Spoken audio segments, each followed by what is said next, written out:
Okay, so this video is about using how to use weathering powders to get a sort of muddy, grimy, dusty effect on your nicely salt masked Deadzone tiles. Don't have to be salt masked, of course, but these are just tiles that I've prepared using the techniques that I mentioned in other guides on my blog. So we've got tiles here from Deadzone. We're going to use these weathering powders. I've got Forge World weathering powders. You don't have to use Forge World, they just happen to be the ones that I've got right now.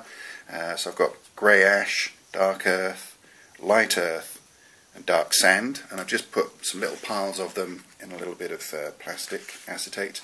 Like I say, the brand isn't important, all that matters is the colours, and so as long as you've got some sort of earthy, dirty colours, I've got some ash there as a sort of industrial grime to mix it all in. That's what's really important. I'm also using Tamiya thinners, X20. Again, you don't have to use Tamiya thinners, they just happen to be the ones that I like to use. And here is my trusty cheap as chips airbrush. Alright, so first thing we're going to do is we're going to put some thinners into the airbrush. Nothing else in there. Put that in there. Okay, I've used quite a bit there. I'll leave the lid off because I'm going to pour what I don't use back in. Switch on the compressor. Okay, and then we're just going to start spraying these tiles. I'm spraying more around the bottom of the tiles than anywhere else because of that being where most of the mud would be in real life. Oops, splashed a bit on there, doesn't really matter. The important thing is just that you put some wet on the tiles so that the powders have got something to adhere to when you put them on in a minute. Nice wet layer. A bit like when you do the hairspray for salt masking. Yeah, there's no prizes for saving thinners here. Make sure you get a decent layer on. Where these have dried off a little bit.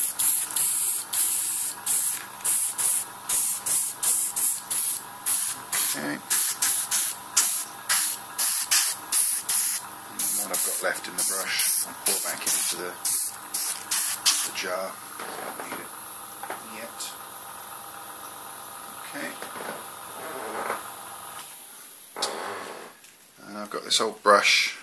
It's fairly stiff wire, and I'm just going to take some of the powders and just start sprinkling a mix of the powders onto the tiles, just letting it fall on. Okay, you can get through the powders quite quickly here, so it's a good idea to keep plenty on hand because they don't go as far as you might think they would. Okay, just sploshing it on. You see how it sticks into where the liquid was.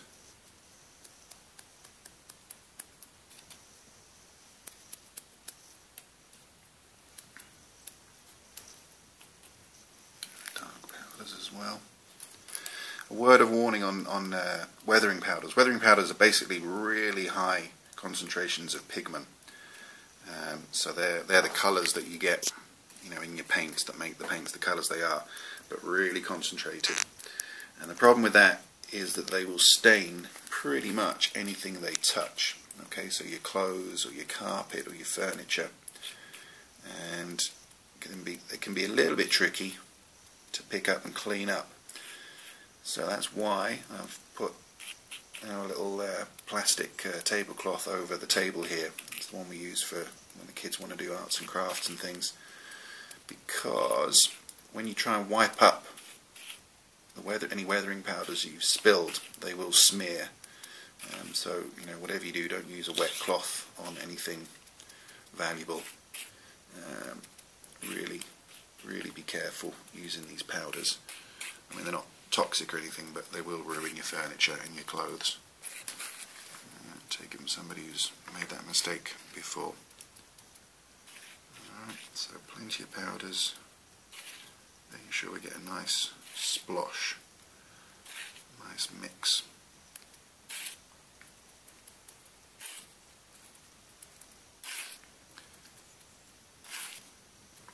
Probably actually put out more than I really really needed to here.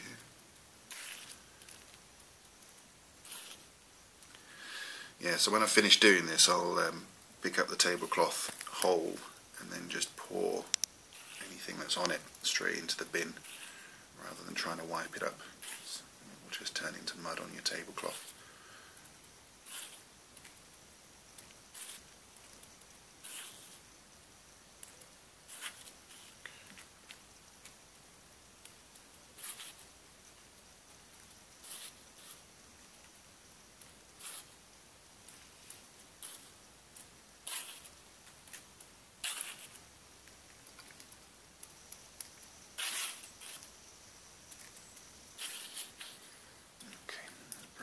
Close to as much as we really want.